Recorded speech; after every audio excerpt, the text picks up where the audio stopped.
नमस्कार मित्रांनो, मी डॉक्टर मिनल देशमुख आणि आज तुम्ही माझ्यासोबत जोडले गेल्याबद्दल मला खूप आनंद होत आहे। आपण आज आरोग्यविषयीच्या काही अत्यंत मौल्यवान माहितीवर चर्चा करणार आहोत आणि मी वचन देते की तुमचे शरीर तुम्हाला नक्कीच धन्यवाद देईल। जर तुम्ही चॅनेलवर नवीन असाल तर कृपया सबस्क्राइब करा। हे आमच्या आरोग्यप्रेमी कुटुंबात सामील होण्यासारखंच आहे आणि या व्हिडिओला एक लाईक केल्यास तुमच्यासारख्या आणखीन चांगल्या लोकांपर्यंत पोहोचायला आम्हाला मदत होते। आणि हो, मला तुमच्याशी बोलायला खूप आवडतं, तर कृपया खाली कमेंट्समध्ये सांगा की तुम्ही कुठून हा व्हिडिओ पाहत आहात। तुमचं वय 60 पेक्षा जास्त आहे का आणि तुम्हाला रात्री झोपताना वारंवार लघवीसाठी उठावं लागतं का? जर होय तर हा व्हिडिओ तुमच्यासाठी क्रांतिकारी ठरू शकतो।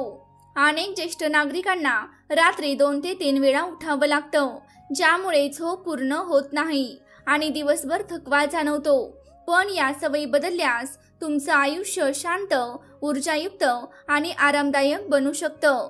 हा केवळ वाढत्या वयाचा एक त्रासदायक भाग नाही, तर तुमच्या झोपेचा, आरोग्याचा आणि स्वातंत्र्याचा एक मोठा अडथळा आहे।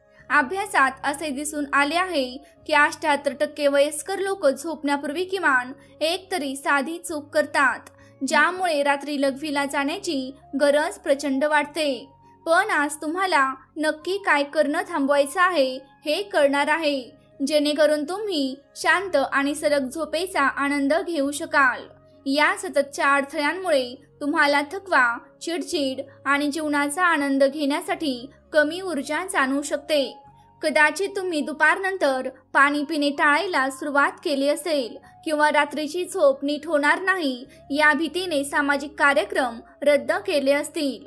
तुम्हाला हे माहीत नाही की अशा 5 सवयी आहेत ज्या दिवसाला अगदी सामान्य वाटतात आणि तुम्ही रोज त्या करत असाल, पण त्याच या परिस्थितीमागे खऱ्या गुन्हेगार आहेत।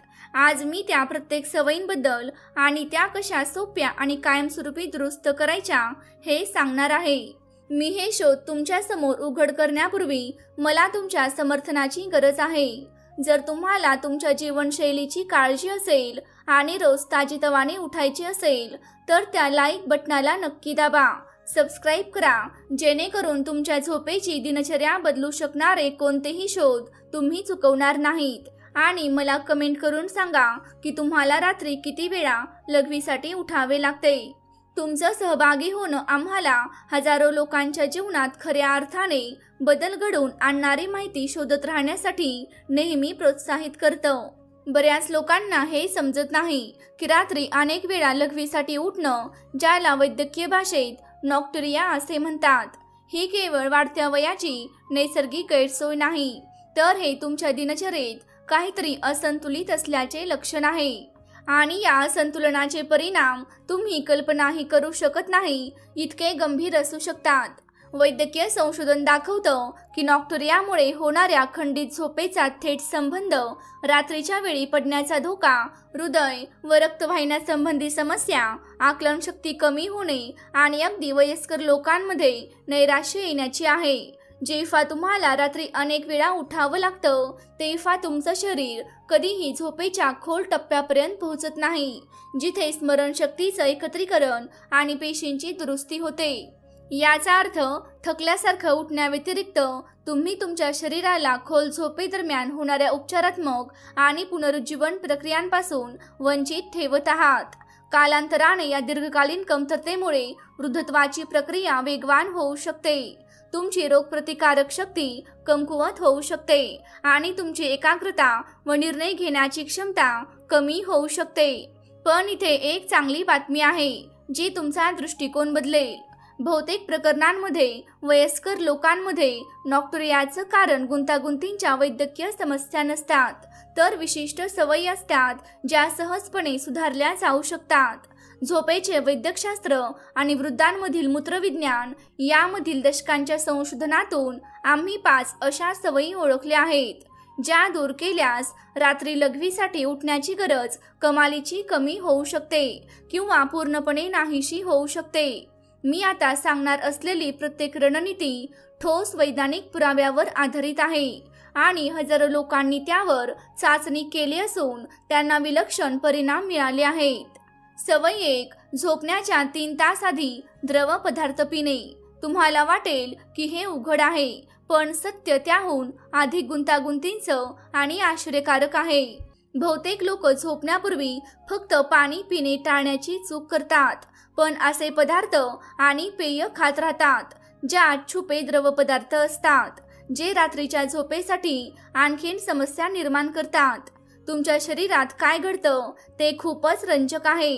जेव्हा तुम्ही झोपण्याच्या 3 तास आधी द्रव पदार्थ सेवन करता, तेव्हा तुमची मूत्रपिंड म्हणजेच किडनी ही द्रव पदार्थ प्रक्रिया करत राहतात. नेमक्या त्याच वेळी जेव्हा त्यांनी लघवीचे उत्पादन कमी करायला हवं. तसेच बऱ्याच वयस्कर लोकांना हे लक्षात येत नाही की सूप, कलिंगड आणि टरबूज यांसारखी जास्त पाणी असलेली फळं, चहासारखी गरम पेय आणि काही औषधांमध्येही लक्षणीय प्रमाणात द्रव पदार्थ असतात, जे रात्रभर मूत्राशयात जमा होतात.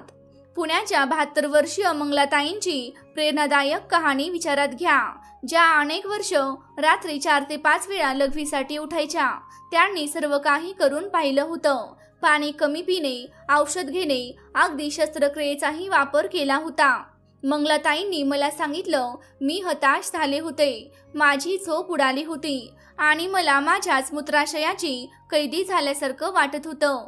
तेव्हा त्यांच्या लक्षात आलं की झोपण्यापूर्वीचा त्यांचा हर्बल चहा आणि रात्रीच्या जेवणातील सूप या समस्येत त्यांच्या कल्पनेपेक्षा जास्त भर घालत होते. मी शिकवलेली संपूर्ण रणनीती लागू केल्यावर मंगलाताईंनी अवघ्या 2 आठवड्यात रात्री बाथरूमला जाण्याची संख्या फक्त एकदाच आणली. ही सवय सुधारण्याचे फायदे केवळ चांगली झोप घेण्यापलीकडचे आहेत. जेव्हा तुम्ही झोपण्यापूर्वी तुमच्या मूत्रपिंडावर अतिरिक्त भार टाकणं थांबवता, तेव्हा तुमचं शरीर नैसर्गिकरित्या जास्त व्हॅसोप्रेसिन नावाचा हार्मोन तयार करू शकतं, जो लघवीला घट्ट करतो आणि रात्री तिचं उत्पादन कमी करतो. याचा अर्थ तुम्ही केवळ कमी लघवी करत नाही, तर तुम्हाला अधिक गाढ आणि शांत झोप मिळते. तुम्ही सकाळी अधिक ताजेतवाने उठता आणि दिवसा तुमच्या महत्त्वाच्या कामांसाठी तुमच्याकडे जास्त ऊर्जा असते.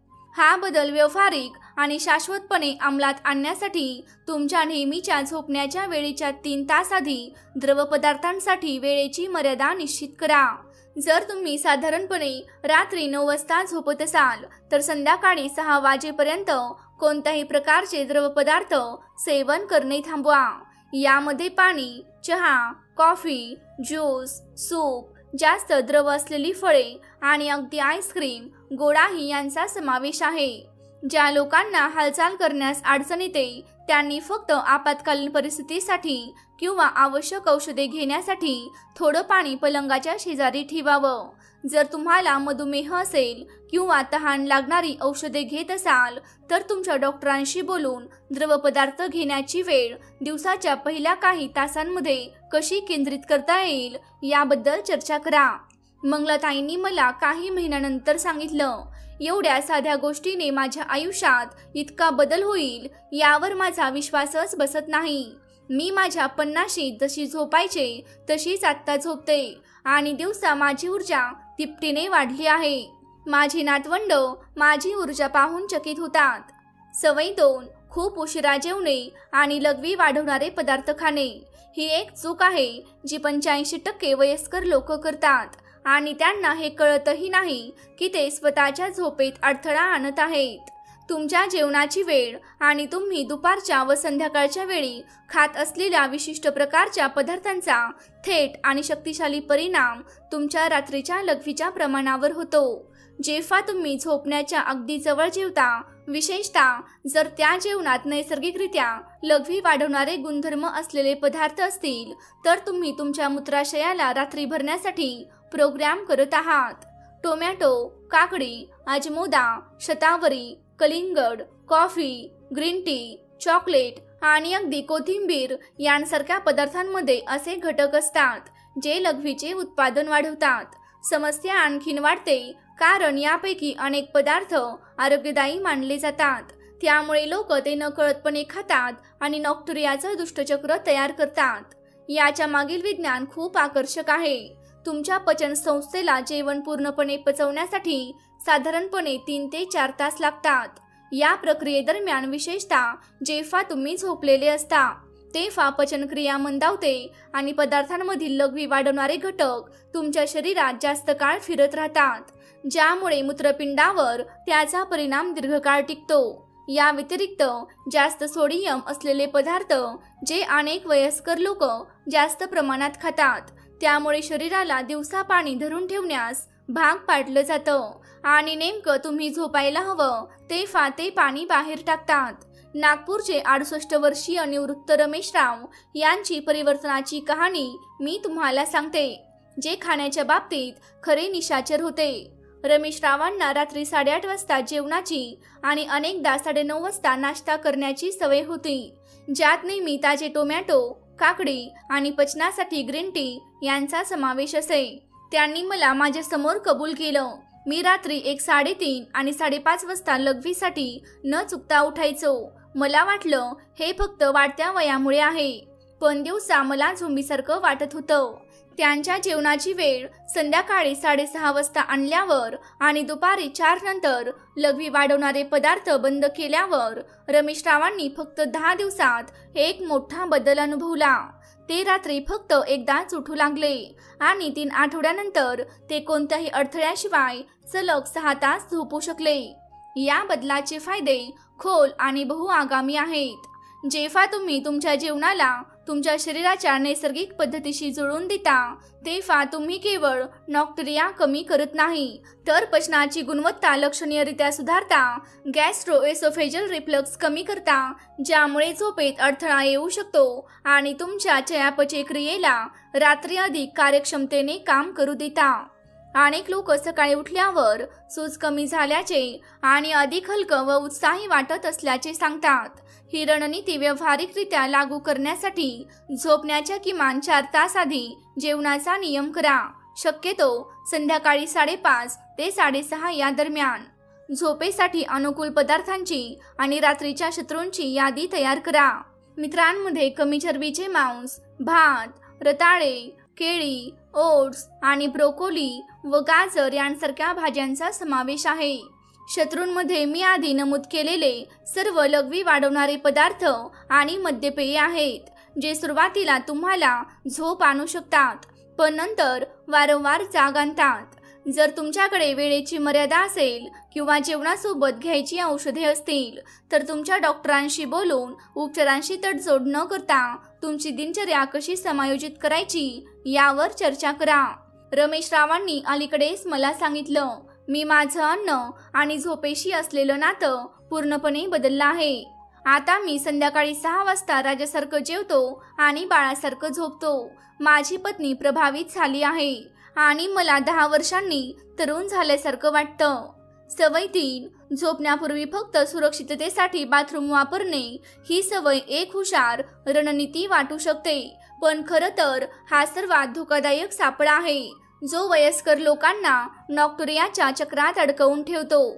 जेव्हा तुम्ही झोपण्यापूर्वी खबरदारी म्हणून लघवीला जाता, जरी तुम्हाला खरी गरज वाटत नसली तरी तुम्ही तुमच्या मूत्राशयाला कमी प्रमाणात काम करण्याची सवय लावत असता आणि एक असा नमुना तयार करत असता जो रात्रभर चालू राहतो. बहुतेक लोकांना हे समजत नाही की मूत्राशय हा एक अत्यंत जुळवून घेणारा स्नायू आहे, जो तुमच्या पुनरावृत्ती होणाऱ्या वर्तनांमधून शिकतो. जेव्हा तुम्ही ते पूर्ण भरण्यापूर्वीच सतत रिकामे करता, तेव्हा तुम्ही मूत्राशयाला शिकवत असता की त्याला लघवी कार्यक्षमतेने साठवण्यासाठी पसरण्याची गरज नाही. कालांतराने यामुळे मूत्राशयाची कार्यात्मक क्षमता लक्षणीयरित्या कमी होते, ज्यामुळे ते कमी प्रमाणात लघवी असतानाही तातडीचे संकेत पाठवू लागते, ज्यामुळे तुमची झोप मोडते, जरी खरी शारीरिक गरज नसली तरी. याच्या मागील शरीर क्रियाशास्त्र गुंतागुंतीचं पण आकर्षक आहे. एका निरोगी प्रौढ व्यक्तीचं मूत्राशय साधारणपणे 300 ते 500 मिलीलिटर लघवी आरामात साठवू शकतं. त्यानंतर ते मेंदूला तातडीचे संकेत पाठवतो. तथापि जेव्हा तुम्ही खबरदारी म्हणून लघवी करण्याची सवय लावता, तेव्हा तुमचा मूत्राशय फक्त 100 ते 150 मिलीलिटर लघवी असतानाच हे संकेत पाठवू लागतो, ज्यामुळे तुमची झोप मोडते. नाशिकच्या 74 वर्षीय विधवा देविकाबाईंनी झोपण्यापूर्वी एक सुरक्षिततेचा विधी विकसित केला होता. देविकाबाईंनी स्पष्ट केलं, प्रत्येक रात्री गरज नसतानाही मी फक्त सुरक्षिततेसाठी बाथरूमला जायचे. मला वाटलं मी हुशारी करत आहे, पण मी एक राक्षस तयार केला होता. झालं असं की देविकाबाई फक्त 2 तासानंतर मूत्राशय भरल्याच्या भावनेने उठायच्या. पण खरं तर त्यांनी आपल्या शरीराला कमी क्षमतेवर काम करण्याची सवय लावली होती. मी शिकवलेलं मूत्राशय पुनर्रचना तंत्र लागू केल्यावर देविकाबाईंनी हळूहळू आपली साठवण क्षमता वाढवली आणि आता त्या नियमितपणे 5 ते 6 तास सलग झोपतात. हे चक्र तोडण्याचे फायदे विलक्षण आहेत आणि ते लवकर दिसून येतात. जेव्हा तुम्ही तुमच्या मूत्राशयाला त्याच्या नैसर्गिक क्षमतेवर परत येऊ देता, तेव्हा तुम्ही केवळ नॉक्टरिया कमी करत नाही, तर तुमच्या नियंत्रणावरचा आत्मविश्वास परत मिळवता, झोपेशी संबंधित चिंता कमी करता आणि तुमच्या रात्रीच्या विश्रांतीची गुणवत्ता लक्षणीयरित्या सुधारता. ही रणनीती सुरक्षितपणे आणि प्रभावीपणे लागू करण्यासाठी खऱ्या गरजेचा नियम लागू करून सुरुवात करा. झोपण्यापूर्वी फक्त तेव्हाच बाथरूम वापरा जेव्हा तुम्हाला खरोखर स्पष्ट गरज वाटेल. जर तुम्हाला गरज वाटत नसेल पण काळजी वाटत असेल तर वाचन किंवा मंद संगीत यांसारख्या आरामदायी क्रियेने 15 ते 20 मिनिटे स्वतःचे लक्ष विचलित करण्याचा प्रयत्न करा. बहुतेक प्रकरणांमध्ये तुम्हाला जाणवेल की ती गरज फक्त चिंता होती. जर तुम्हाला असंयमतेचा इतिहास असेल किंवा लघवी वाढवणारी औषधे घेत असाल तर तुमच्या विशिष्ट परिस्थितीसाठी सर्वोत्तम पुनर्रचना प्रोटोकॉलबद्दल तुमच्या डॉक्टरांशी बोला. देविकाबाईंनी काही महिन्यानंतर मला सांगितलं, माझा विश्वासच बसत नाही की मी माझी समस्या स्वतःच तयार करत होते. आता मला पूर्ण विश्वास आहे की माझ्या शरीराला काय करायचं आहे हे माहीत आहे आणि मी माझ्या चिंतेची गुलाम नाही हे जाणून मी खूप शांत झोपते. सवय 4. चुकीच्या स्थितीमध्ये झोपणे आणि चुकीच्या उशा वापरणे. हा एक क्रांतिकारी शोध आहे ज्याबद्दल फार कमी आरोग्य व्यावसायिकांना माहीत आहे. तुम्ही ज्या स्थितीत झोपता आणि तुमच्या उशांची रचना यांचा थेट आणि मोजता येण्याजोगा परिणाम तुमच्या रात्रीच्या लघवीच्या प्रमाणावर होतो. बहुतेक वयस्कर लोक अशा प्रकारे झोपतात ज्यामुळे नकळतपणे मूत्राशयावर अतिरिक्त दाब येतो आणि रक्ताभिसरणात अडथळा येतो, ज्यामुळे मूत्रसंस्थेच्या सामान्य कार्यावर परिणाम होतो. जेव्हा तुम्ही पोटावर किंवा तुमच्या पोटाला दाबणाऱ्या स्थितीत झोपता तेव्हा तुम्ही मूत्राशयावर थेट शारीरिक दाब निर्माण करत असता, ज्यामुळे ते भरलेलं नसतानाही भरल्याचे संकेत पाठवू शकतो. या व्यतिरिक्त चुकीच्या पद्धतीने ठेवलेल्या उशा रक्ताभिसरण आणि शिरासंबंधी परताव्यावर परिणाम करू शकतात, ज्यामुळे दिवसा तुमच्या पायात जमा झालेले द्रव पदार्थ रात्री रक्ताभिसरण प्रणालीमध्ये परत येतात, ज्यामुळे तुम्ही झोपलेले असताना लघवीचे उत्पादन वाढते. याच्या मागील बायोमेकॅनिकल विज्ञान प्रभावी आहे. जेव्हा तुम्ही तुमच्या कुशीवर पायांमध्ये उशी ठेवून आणि पाठीचा कणा सरळ ठेवून झोपता तेव्हा तुम्ही मूत्राशयाला बाह्यदाबाशिवाय त्याची नैसर्गिक स्थिती घेऊ देता. शिवाय ही स्थिती शिरासंबंधी परतावा सुधारते, ज्यामुळे रात्री बाहेर टाकण्याची गरज असलेले द्रवपदार्थ कमी जमा होतात. अलीकडील अभ्यास दर्शवतात की जे लोक योग्य स्थितीत झोपतात ते फक्त या साध्या बदलाने नॉक्टरिया 40% पर्यंत कमी करू शकतात. कोल्हापूरचे 71 वर्षीय माजी सैनिक अशोकराव यांची प्रभावी कहाणी सांगते. ते नेहमी पोटावर झोपायचे कारण त्यांना ते अधिक आरामदायक वाटायचे. अशोकरावांनी मला सांगितले, मी 30 वर्षे सैन्यात सेवा केली आणि नेहमी तसेच झोपलो. मला झोपण्याची स्थिती माझ्या रात्रीच्या समस्येचं कारण असू शकते याची मी कधी कल्पनाही केली नव्हती. ते रात्री 3 वेळा न चुकता उठायचे आणि प्रोस्टेटच्या संभाव्य समस्यांसाठी मूत्ररोग तज्ज्ञाकडे जाण्याचा गंभीरपणे विचार करत होते. झोपेची स्थिती आणि नॉक्टरिया यांच्यातील संबंधाबद्दल कळाल्यानंतर अशोकरावांनी हळूहळू पायांमध्ये उशी घेऊन कुशीवर झोपायला सुरुवात केली. फक्त 2 आठवड्यात त्यांनी रात्री बाथरूमला जाण्याची संख्या 1दा किंवा 2दा कमी केली आणि 1 महिन्यानंतर काही रात्री ते पूर्णपणे अखंड झोपले. या स्थितीतील सुधारणेचे फायदे नॉक्टरिया कमी करण्यापलीकडचे आहेत. जेव्हा तुम्ही योग्य स्थितीत झोपता तेव्हा तुम्ही पाठदुखी कमी करता, रात्रीचं श्वसन सुधारता, घोरणं कमी करता आणि तुमच्या पाठीच्या कण्याला नैसर्गिकरित्या सरळ ठेवता, ज्यामुळे अधिक गाढ आणि शांत झोप लागते। हा बदल आरामात आणि शाश्वतपणे लागू करण्यासाठी तुमच्या कुशीवर झोपायला सुरुवात करा। शक्यतो डाव्या कुशीवर, जे रक्ताभिसरणासाठी चांगलं आहे, आणि पाठीचा कणा सरळ ठेवण्यासाठी गुडघ्यांमध्ये मध्यम कडकपणाची उशी ठेवा। डोक्याखाली अशी उशी वापरा जी तुमची मान तटस्थ स्थितीत ठेवेल, खूप उंच किंवा खूप खाली नाही। जर तुम्ही नेहमी पोटावर झोपत असाल तर हळूहळू बदल करा। अशोकरावांनी अलीकडेच मला सांगितलं, मी झोपण्याच्या पद्धतीसारखी साधी गोष्ट बदलली आणि मला असं वाटतं की मी एक असं रहस्य शोधलं आहे जे मला कोणी सांगितलं नाही। मी चांगला झोपतो, कमी उठतो आणि माझी पाठदुखीही सुधारली आहे। हे मला वर्षापूर्वीच कळायला हवं होतं। आश्चर्यकारक आहे ना की झोपण्याच्या स्थितीतला एक साधा बदल किती परिवर्तनात्मक परिणाम देऊ शकतो। आपण पुढच्या खुलासाकडे जाण्यापूर्वी माझी एक विशेष विनंती आहे। जर ही माहिती तुमच्यासाठी मौल्यवान असेल तर या व्हिडिओला लाईक करून तुमचं समर्थन दाखवा। आता अशा एका सामान्य चुकीबद्दल जाणून घेण्यासाठी तयार व्हा जी तुमच्या नकळत तुमच्या झोपेत अडथळा आणत असेल। सवय 5, खोलीचे अयोग्य तापमान आणि चुकीचे झोपण्याचे कपडे। हा कदाचित वयस्कर लोकांमध्ये नॉक्टेरियावर परिणाम करणारा सर्वात कमी लेखलेला आणि आश्चर्यकारक घटक आहे, पण जो योग्यरित्या दुरुस्त केल्यावर सर्वात नाट्यमय परिणाम देऊ शकतो। तुमच्या झोपण्याच्या वातावरणाचं तापमान आणि तुम्ही झोपायला घालता ते कपडे रात्रीच्या लघवीच्या उत्पादनावर थेट परिणाम करतात। अशा हार्मोनल आणि रक्ताभिसरण यंत्रणेद्वारे ज्याबद्दल बहुतेक लोकांना पूर्णपणे माहिती नसते। जेव्हा तुमची खोली खूप गरम असते किंवा तुम्ही असे कपडे घालता जे योग्य थर्मल रेग्युलेशनला परवानगी देत नाहीत, तेव्हा तुमचं शरीर थर्मल तणावाच्या स्थितीत जातं, जे व्हॅसोप्रेसिनच्या नैसर्गिक उत्पादनात हस्तक्षेप करतो, जो रात्री लघवी घट्ट करण्यासाठी जबाबदार हार्मोन आहे। या व्यतिरिक्त जास्त उष्णतेमुळे रक्तवाहिन्या पसरतात आणि रक्ताभिसरणात बदल होतात, ज्यामुळे मूत्रपिंडाद्वारे जास्त द्रव गाळले जातात, नेमके तेव्हा जेव्हा त्यांनी रात्रीच्या बचत मोडमध्ये असायला हवं। या शोधामागील शरीरक्रिया शास्त्र आकर्षक आहे। सामान्य झोपेदरम्यान शरीराचे तापमान नैसर्गिकरित्या सुमारे 1 ते 2 अंश सेल्सिअसने कमी होते आणि ही घट शरीरासाठी व्हॅसोप्रेसिन आणि मेलाटोनिनचं उत्पादन वाढवण्यासाठी एक महत्त्वाचा संकेत असते।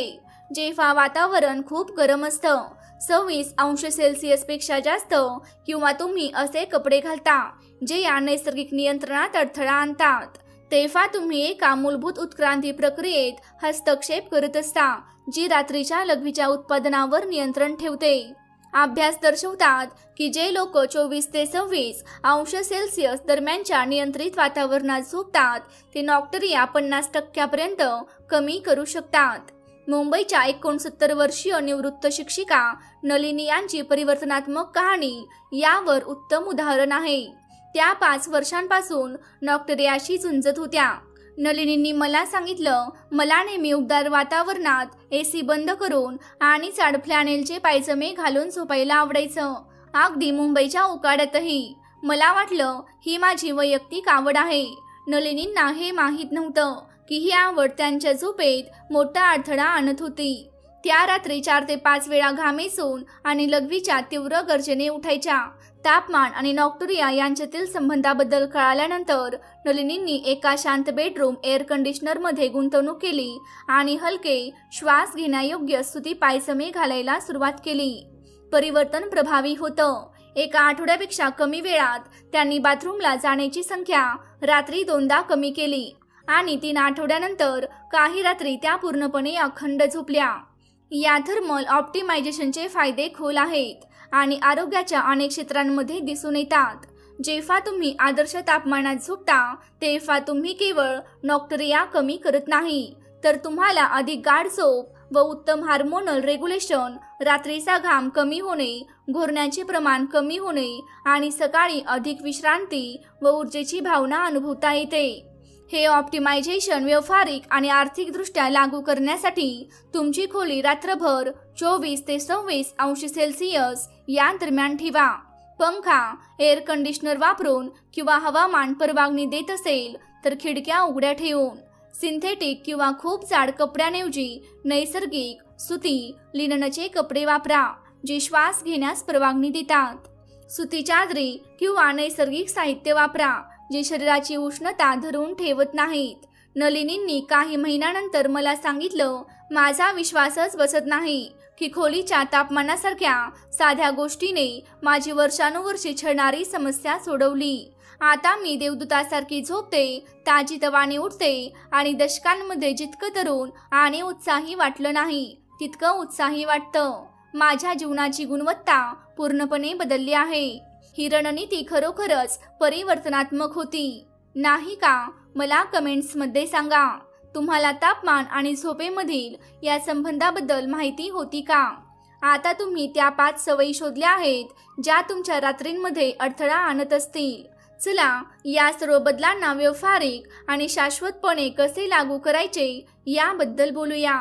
जेव्हा हे बदल एकत्र लागू केले जातात तेव्हा ते केवळ नॉक्टुरिया कमी करत नाहीत तर शांत झोपेच्या रात्री आणि ऊर्जा व चैतन्याने भरलेल्या दिवसांसाठीचा तुमचा आत्मविश्वास परत मिळवून देतात. या शोधांमधील सर्वात विलक्षण गोष्ट ही आहे की ते नियंत्रण पूर्णपणे तुमच्या हातात देतात. तुम्हाला महागड्या औषधांची, आक्रमक प्रक्रियांची किंवा विशेष उपकारांची गरज नाही. तुम्हाला फक्त अशा सवयींमध्ये हुशार बदल करण्याची इच्छाशक्ती हवी आहे ज्या समस्या निर्माण करत होत्या हे तुम्हाला माहितीही नसेल. लक्षात ठेवा, तुमच्या शरीरात जुळवून घेण्याची आणि बरी होण्याची अविश्वसनीय क्षमता आहे जेव्हा तुम्ही त्याला योग्य परिस्थिती प्रदान करता. चांगली झोप घेण्यास आणि अधिक ताजेतवाने उठण्यास कधीही उशीर झालेला नाही आणि या रणनीती तुम्ही लागू केल्याच्या पहिल्या रात्रीपासूनच तुमच्यासाठी काम करू शकतात. मला प्रामाणिकपणे आशा आहे की हे शोध तुमचं जीवन किंवा तुमच्या प्रिय व्यक्तीचं जीवन बदलतील. जर तुम्ही इथपर्यंत पाहिलं असेल तर याचा अर्थ तुम्ही तुमच्या आरोग्याला आणि स्वास्थ्याला खरोखर महत्त्व देता आणि हे मला आनंद आणि आशा देतं की मी वैज्ञानिकदृष्ट्या सिद्ध माहिती देत राहीन जी तुमची वास्तविकता बदलू शकते. चॅनेलला सबस्क्राईब करायला आणि नोटिफिकेशन बेल सक्रिय करायला विसरू नका जेणेकरून तुम्ही नेहमीच फरक घडवू शकणाऱ्या रणनीती शोधणारे पहिले असाल. लक्षात ठेवा, चांगले जीवन जगण्यास सुरुवात करायला कधीही उशीर झालेला नाही. पुढच्या भेटीपर्यंत स्वतःची प्रेमाने आणि हुशारीने काळजी घ्या.